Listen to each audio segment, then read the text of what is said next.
So thank you for your kind introduction. So everyone, I'm a lecturer in public health and deputy program manager on MSc in public health and nursing at the University of Sunderland in London. So today my presentation is about peer-led formative feedback, enhancing learning through active collaborating engagement. And this is completely something new that just occurred to me while I was teaching. So let me give you some introduction and context to the to what the study is about. So I teach on the MSc in Public Health and Nursing course. It's a one-year full-time course, and we have 4 core modules, and the others are elective modules. So I teach on applied public health practice. I teach on social determinants of health and healthcare systems. I also teach on health research methods and critical appraisal. I have taught on epidemiology, which is actually not a core module, but it's just as interesting. And then I also teach on the dissertation. And all our students, in fact, more than 99% of our students, if you like to call it 100%, are international. So they come from India, Nigeria, Pakistan, and Ghana. We have had an occasional home student. And at our university, we have 4 intakes per year. So we have January, April, August, and October.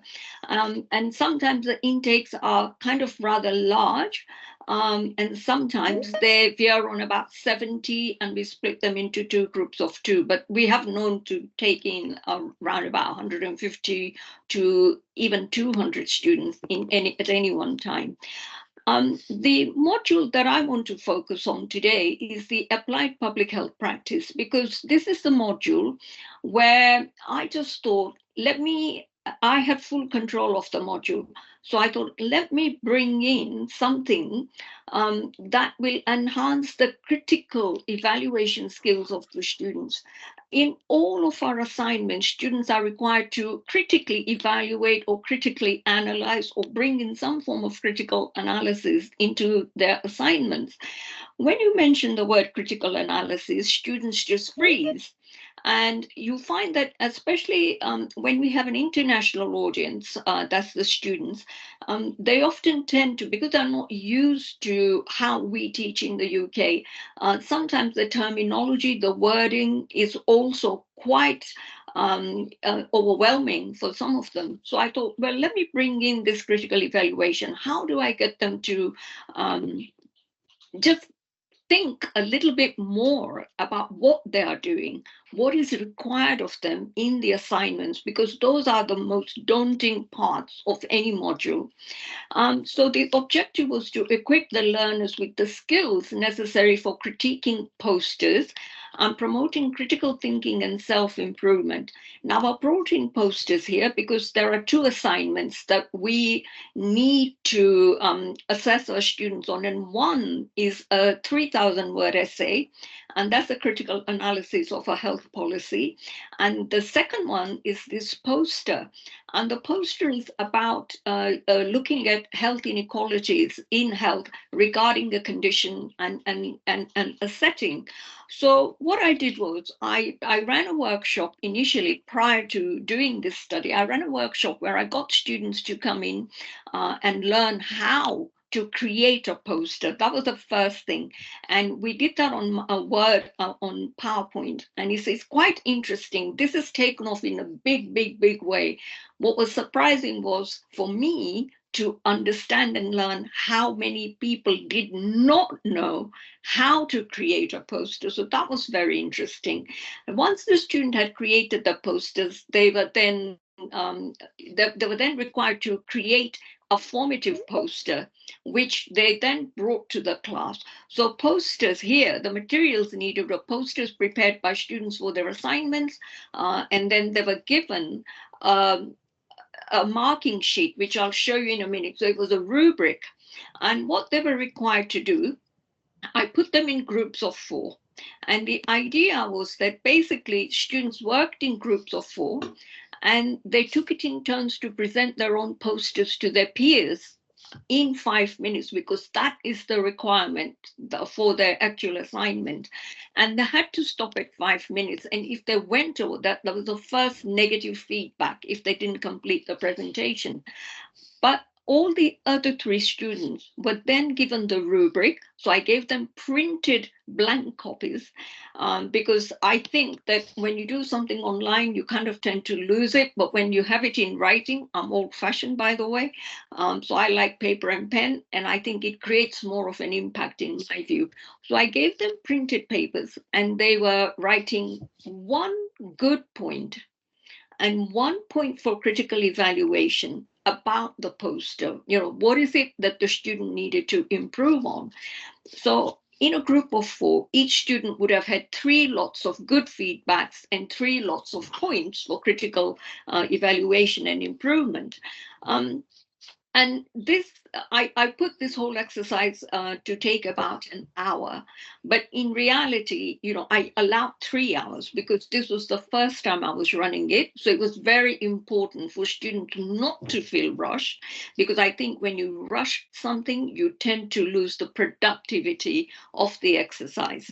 So it was really, really interesting. They were required in the rubric, the criteria that the peers were supposed to mark the students on was the presentation of the public health topic. Was the topic relevant? Was there enough evidence of health inequalities? Did they reference them correctly? Did they support the evidence? Did they critique them? Because it was not just enough for them to write down a list, but they had to critique as to why these inequalities were appearing. So that was one element. So that was the content. And then there was a visual presentation. Was it appealing to the audience? Was it visually, was it legible? Was there a good balance of text and graphs?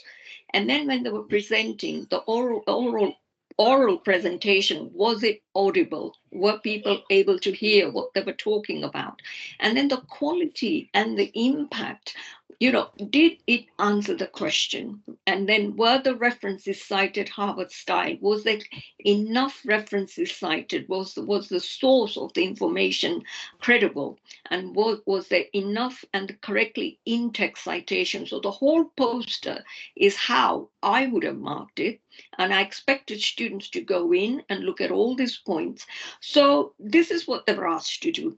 And they were asked to provide constructive feedback. They were asked to be respectful of how they provided feedback, because I think that's very, very important.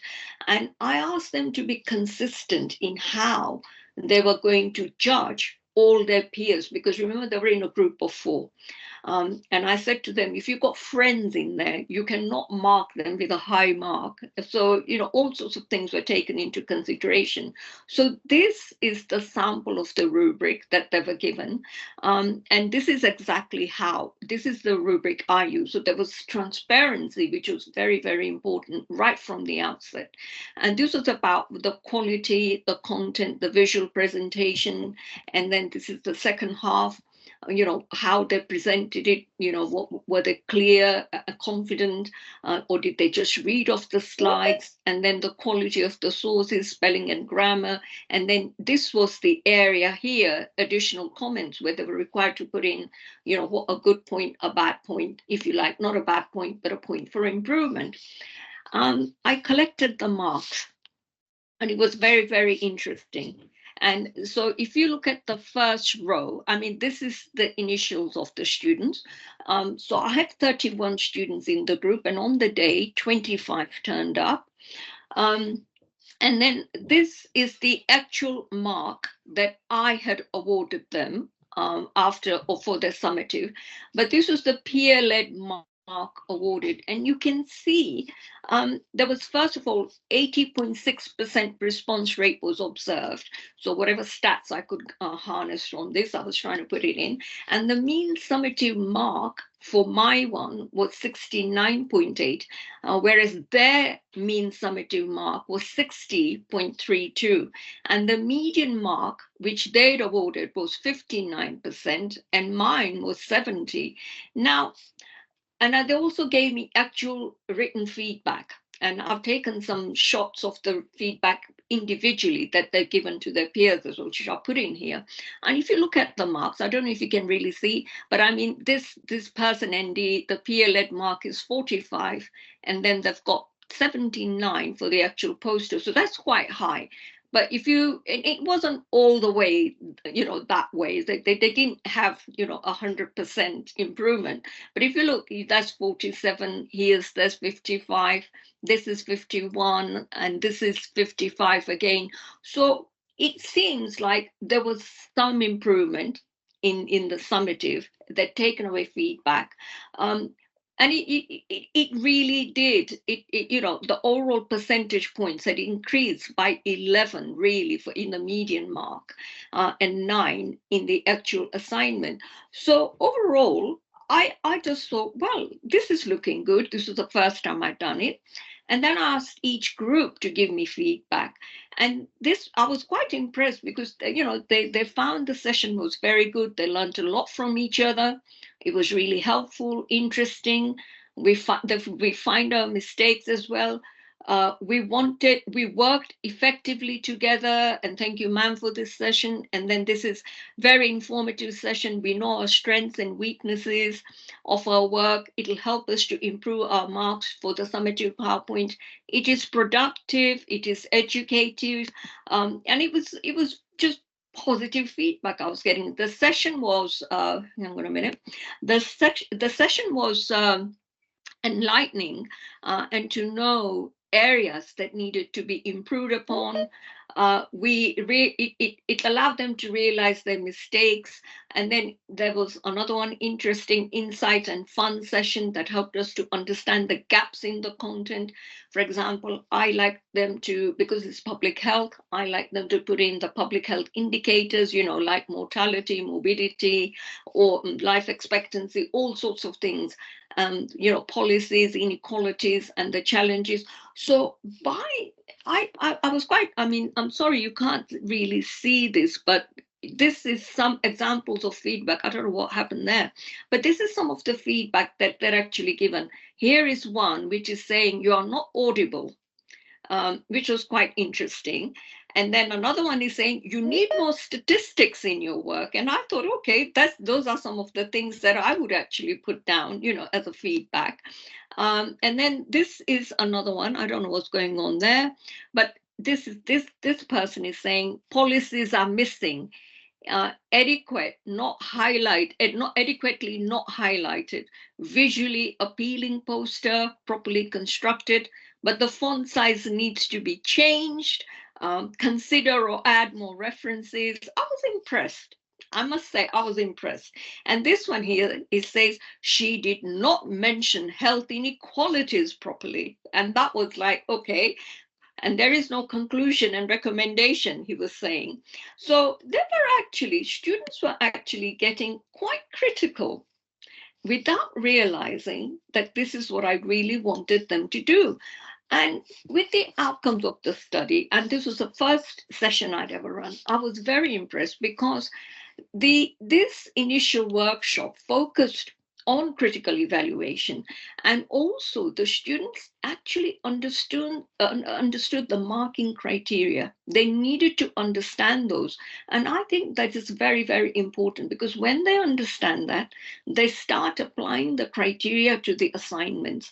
And when they do that, and by talking with their peers, they were actually beginning to understand what they were lacking in, what they needed to do. So there were some really good posters the first time round as well. There were about 4 or 5 students who were really on the ball.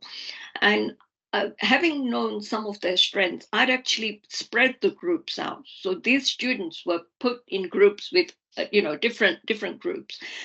So they were finding out what was good, what was not so good, and they were applying the criteria.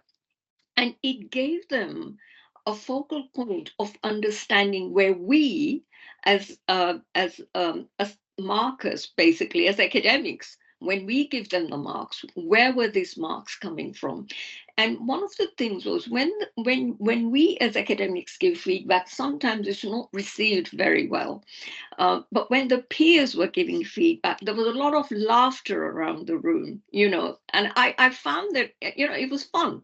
It was actually fun. They didn't feel that they were under pressure.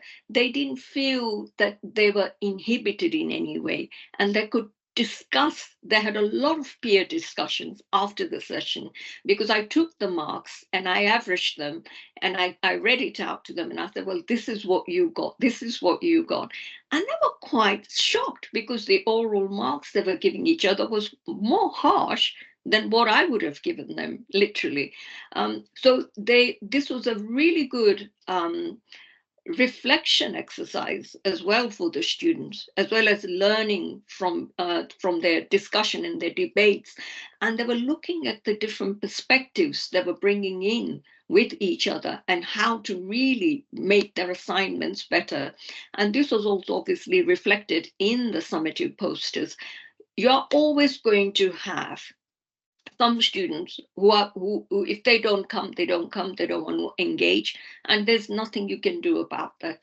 But the benefits of this peer feedback was clearly reflected in the academic improvement, because they all had really, really different countries they were looking at. They were looking at different types of health inequalities, and the settings. Obviously the countries were all different, but the diseases or the conditions they were looking in managing the health inequalities were also different from each other. So there was no question of plagiarism. And that's one of the most important things, again, we need to consider, because in formative assessments, we can't have that. Or in any assessment, you can't have plagiarism. But I made a point that they were all to choose different countries, and they were to give me the topics before they even started the posters. So it was almost like really well regimented exercise, if you like, because I didn't want things to go wrong. Obviously, they can go wrong. But the